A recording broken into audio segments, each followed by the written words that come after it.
We opened the doors on October 19th, 2019. Now, I've been on stage, I've done a lot of things with stage fright, but I've never had stage fright like that. We put our very best into every dish. You get to come in, you do your thing, you do it well. It's super rewarding. At the end of the day, we come up with some really interesting food, and I like when people say it feels like I'm in the city. People were aware of what I was capable of. From there it grew, and I really learned what the word passion meant.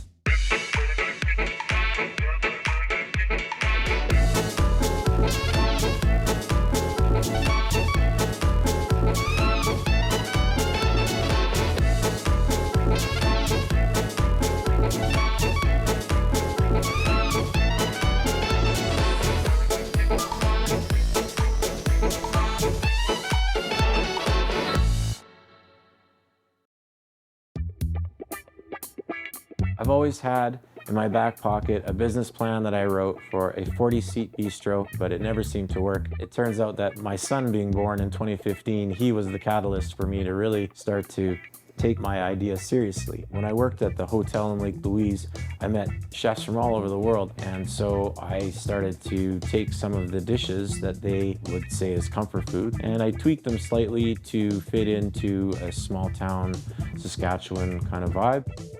I spent my whole childhood in Moosomin. I graduated in Moosomin in the 90s, and I was visiting my dad and his wife, who still live in Moosomin. I had noticed that there weren't any restaurants in town anymore, and I was looking for a site to open my own business. I wasn't expecting it to be Moosomin right away, but as soon as I walked in the door, I knew exactly how I wanted to set up the room. I spoke to the owner, I spoke to Community Futures, and it went from an idea to a whole thing really, really quickly.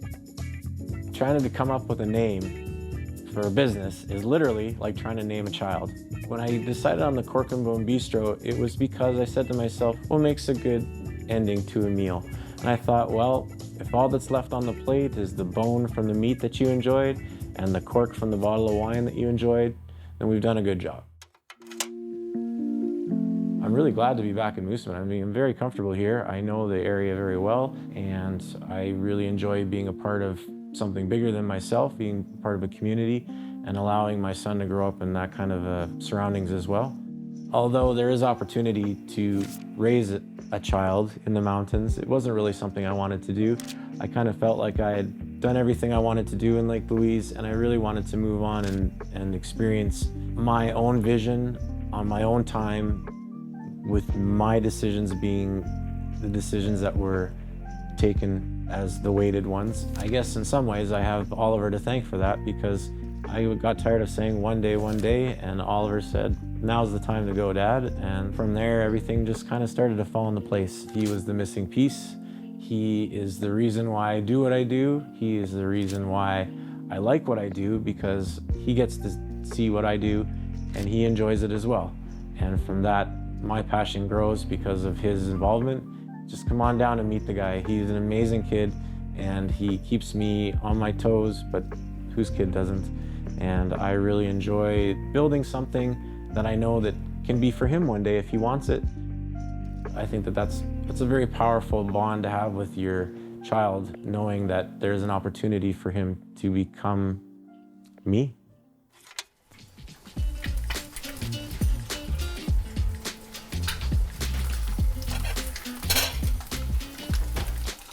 You know, it's Friday, right? So that means Grandpa will be picking you up after school today, okay?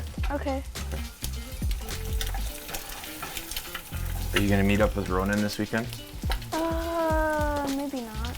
Maybe not, eh? Actually, yeah, because he's coming to my birthday party, right? Oh, that's right. Yes, he is. And Grandma's coming too. Uh-huh. Good. Did you get your lunch together yet already? Yeah. All right. Here we go. Thank you. You're very welcome. There's milk for you too. Okay. You're gonna have to hurry a bit because we gotta get you to school. Awesome. Okay, let's go. Bark, bark. Don't forget Grandpa's coming to get you, okay? He'll meet you right here. Here's your pets. Hey, I love you. Oh, you too. Okay, bye.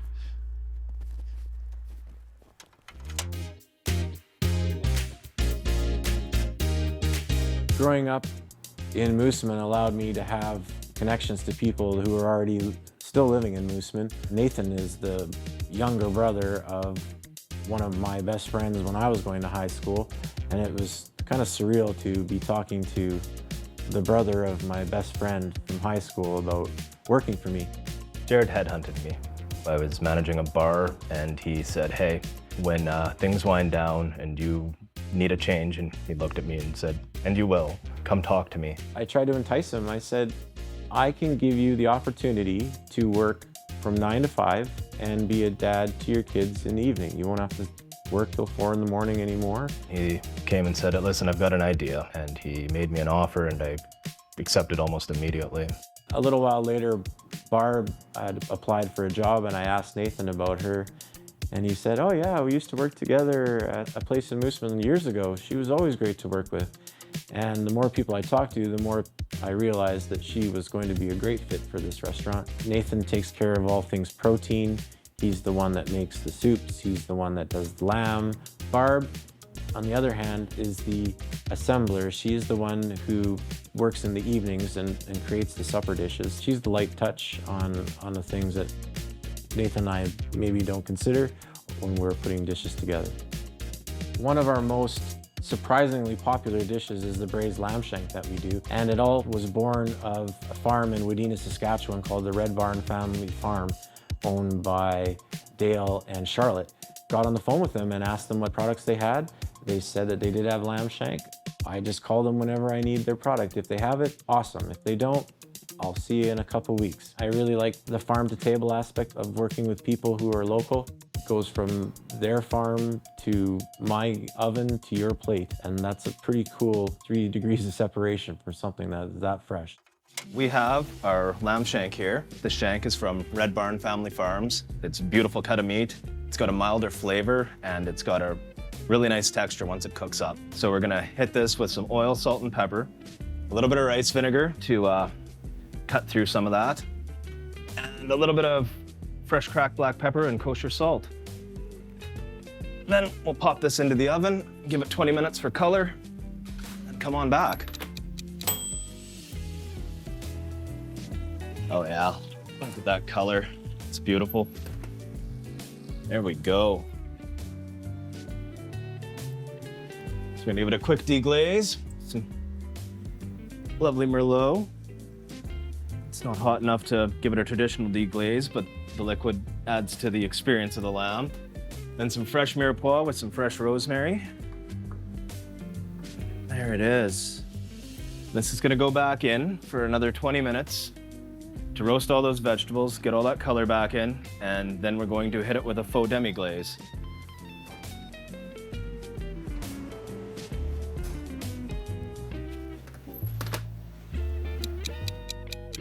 So we're bringing the lamb out for its second time. The vegetables are roasted. We've got more color on it.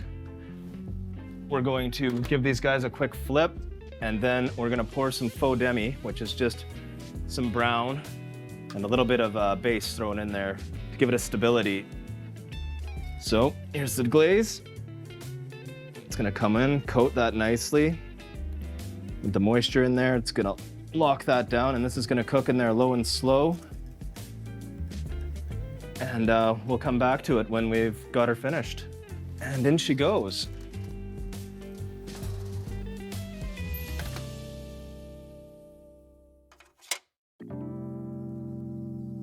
When I worked in Lake Louise, I was able to travel a lot. Over the course of my life, I've been to Paris, France, 6 different occasions. And as I got better with Paris and understanding the area, I would always go down the side streets and try and find these equivalent of mom and pop restaurants, because that's where all the best food was. And so I kind of designed the room as an homage to those European bistros, just as a way of reminding myself where I came from and why I like food and drink the way I do. Hopefully people, when they come here, they enjoy it as well. We were waiting for a design team that took a really long time to come back to us. And my mom and I would spend a lot of time just talking about what we would like the room to look like. And it ended up that we both had enough skill to do it ourselves. I think I kind of slid in there, and she didn't realize that she was going to be working full time with me putting a restaurant together until she was actually in it.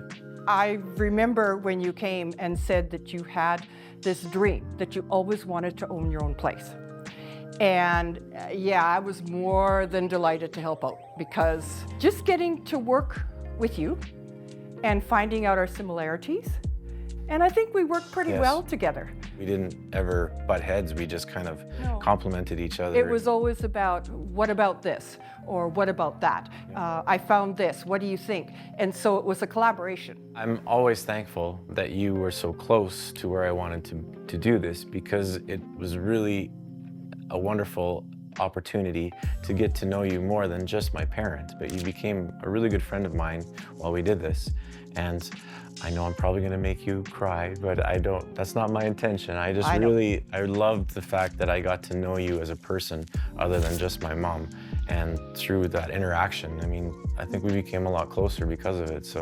And I got to know you more than just my son, that we could work together, we could be partners on some of that. I'm very proud of what you've accomplished.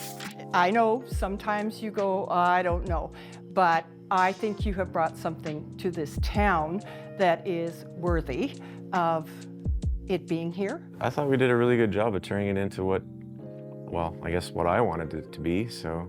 And I got to have my deer heads on the wall, because, you know. Yes, I know. Well, they're better than the actual ones, so. I know.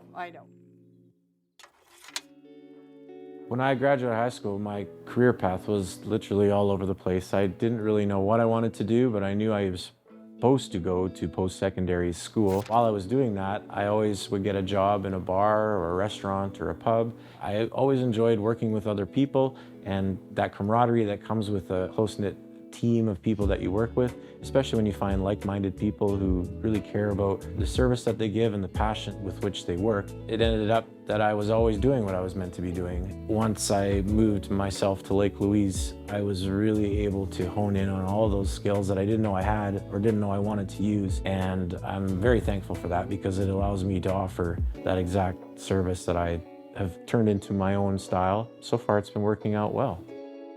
So today I'm gonna make a cocktail from my cocktail list. This is called the Blueberry Sour. It's a variation on the whiskey sour. Started making it this summer for my cocktail list. It became really, really popular, and it's actually carried into the fall. So I'm gonna make that for you today.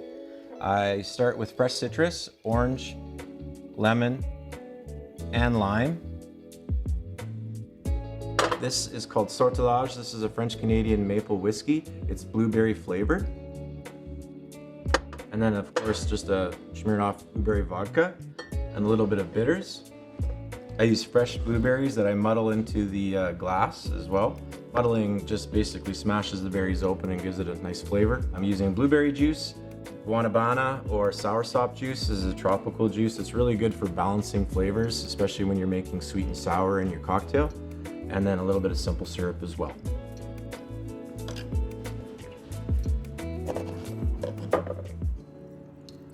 Just gonna squeeze the juice. You only need like really a wedge. You don't need to make it crazy sour.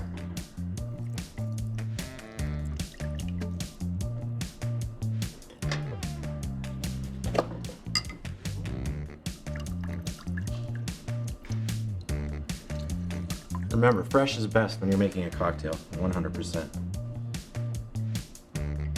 All right, so I'm gonna add about 3/4 of an ounce of the Sortilège. It's very sweet, so you don't need to add a lot of it. An ounce of the blueberry vodka. And then 2 good dashes of bitters. I'm just gonna throw the blueberries in just like that. And I'm gonna pull out my stick. So as you can see, as I do this, it starts to change the color to that kind of nice blueberry color.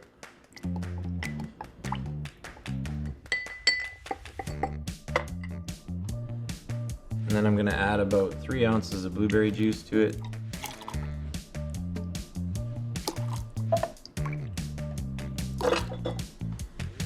And 1 ounce of the soursop.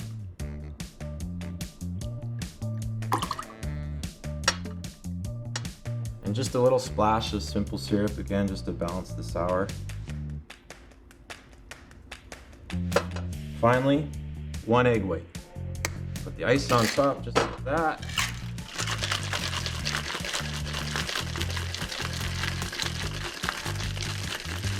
This is a bartender's workout. There we go.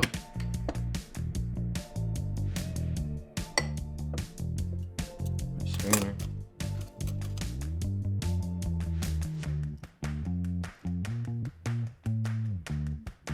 As you can see, very, very frothy.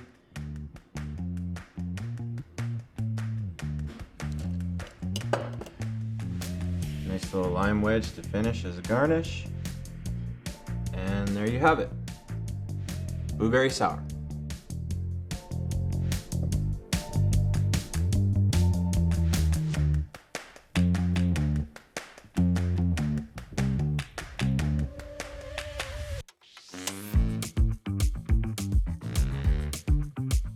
I have to figure out ways to balance life with Oliver. It keeps changing. Obviously, he's 8 this year. When he was 5, it was a bit difficult because he needs his dad around him as much as the business needs me. And so I had to find a way to divide my time equally between the business that I wanted to build and my son, who is growing at a very rapid rate. Luckily for me, my dad, Russell, and his wife, Yvonne, they still live in Moosomin, so I have that ability for Oliver to spend time with his grandpa that way.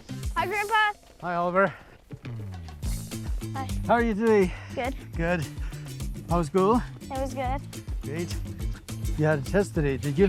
I don't know if I got 100%, but I'm sure about Okay. it. Pretty good. We'll find out next week, I guess, right? Okay, yeah. Okay. Hey, Dad. Hi. You got time for coffee? I do. Okay, I'll bring it out to you. Excuse me.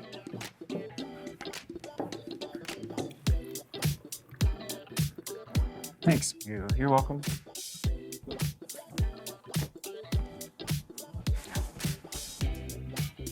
So, So things going for you? good. It's been very busy today. Okay. We have Blake and Anthony coming right around 6 o'clock, so I think 36 people are coming at this point. So it's always good when it's full on Friday. I always hear really good comments about bringing in entertainment. People enjoy, the socializing and getting in here and enjoying the food and the Yeah. entertainment. Well, it's definitely a far cry from Lake Louise, that's for sure. Yeah, very much so. But when you left Moosomin, I really had no idea what your career path would be. I just, You and me both. Yeah. I didn't know what I was going to do either. but things evolve. I remember going up to Lake Louise, and he must have been 2. Mhm. Oh, I remember that. Yeah, that was the first encounter where we had this little boy. He was just so. Yeah, I remember his looking at you like, you look like my dad, but I don't know who you are. And then you kind of got used to you pretty quickly, I think. Yeah. So do you remember when I told you that I was going to move back to Moosomin and open this restaurant? Yep. Yeah, how much of that did you believe? Well, I believed it, that's for sure. But boy, I thought to myself, oh, are you ever getting yourself into something here? Can you do it? Can you manage it? I mean, your experience at Lake Louise was all you really depended on. Never running a business of your own before. Yeah, and then having a 3-year-old in tow, it was Yeah. added on top of that, so. Now, you're almost ready to work here by yourself too? No. No? You're not going to be a manager of a bistro? No, not really. That's good. Just one crazy person. Although I'd like to think I knew what I was doing when it comes to opening a restaurant, I realized day after day that I don't really know much. When I first started with Nathan and Barb, I showed them the menu, and I remember them saying, I don't even know what some of these things are. I don't know if this is going to work here in Moosomin. I don't think he knows what he's talking about. He had a lot of great ideas, but his great ideas weren't just set for this area. We're more of a meat and potatoes kind of country, but I know where he's coming from. I know what he would like to do. He would like to present the next step for Moosomin. They helped me to recognize that Perhaps not everything is ready to be offered in a small town. I need to take a few steps back, introduce myself to the area, and bring people up to the level that I'm hoping to achieve one day at a slower rate. The menu here is a conglomeration of everybody's ideas. There are items on this menu that are one of my ideas, or one of Jarrod's ideas, or one of Barb's ideas, and we work on them with our skill set, and it becomes our idea. This isn't one person's dish, this isn't one person's menu, this isn't one person's ego. We put that aside when we're doing this here. The results speak for themselves. All right, so we're gonna take these lamb shanks, we're gonna rack them off and let them cool. Look at that. That out of the way. A little bit of moisture on them, keep them nice and fresh. It's already starting to fall off the bone a little bit. This is what's left of the mirepoix, the faux demi, the fresh mint, as you can see it coming right there. So we're gonna take this and we're gonna blend it down, and then we're gonna reduce it a bit. And that's gonna be our main flavor component to complement the meat. It'll break down everything, incorporate everything into our sauce, and get all those flavors out of the mirepoix into it.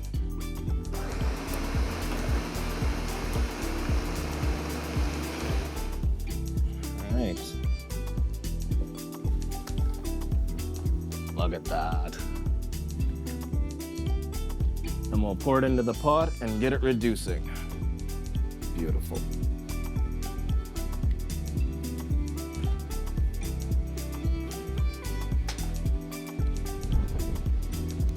All right, let's get this lamb on a plate. So we've got our shank, it's been braised, it's been racked, it's been brought up to perfect temperature. I'm gonna bring it down, I'm gonna pair it off with some beautiful roast vegetables. We've got some zucchinis, some grape tomato, and some feta cheese. I'm gonna finish that with a balsamic drizzle in a minute. Some lovely brown mashed potato. So here we go. Get the vegetables on.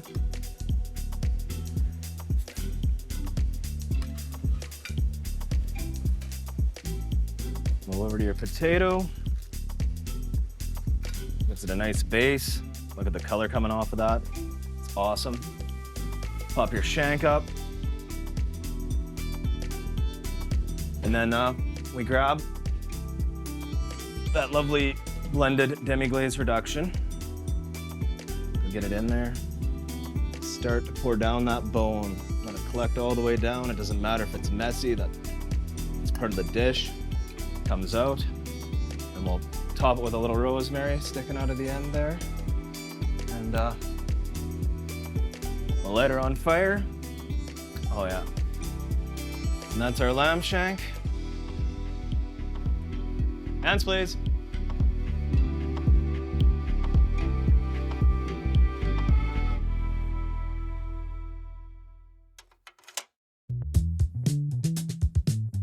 It's fun to watch the kitchen flip to a laboratory, trying new things, experimenting, and then flipping it back into a restaurant where we're creating these dishes. And people don't realize how much time and energy goes into creating a new dish that people will actually want to try. There's still people who are afraid to come here because they think it's too fancy or too expensive. But at the end of the day, it's just the service that I've done my whole life. And when people come here for the first time, they realize that this is just a nice place to have a nice meal, and there's no pretension here. Here you are, sir, your braised lamb shank. Nice. Wonderful. I hope you enjoy. I will.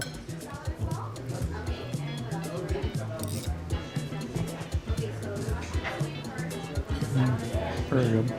I quite regularly order the lamb shank here. It's always been very good.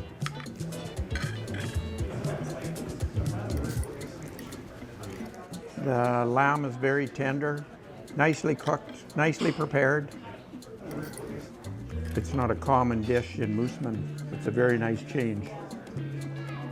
I enjoy every time I come. The friendliness of the staff is wonderful. Of course, Jarrod is a great host.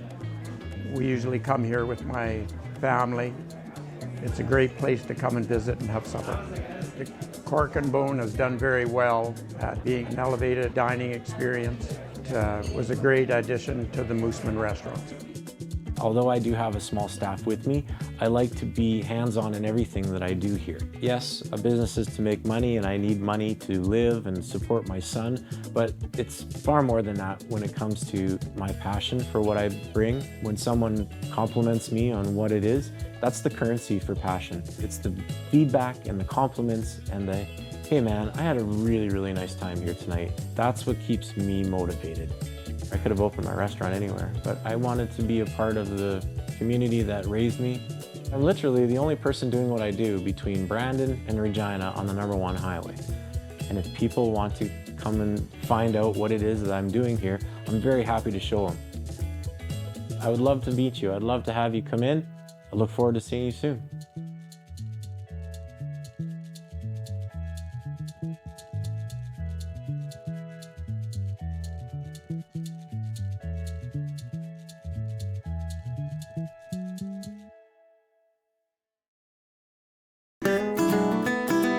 Is there a restaurant or beverage producer you'd like to see featured on maxTV Local? Let us know at SaskTel.com/local.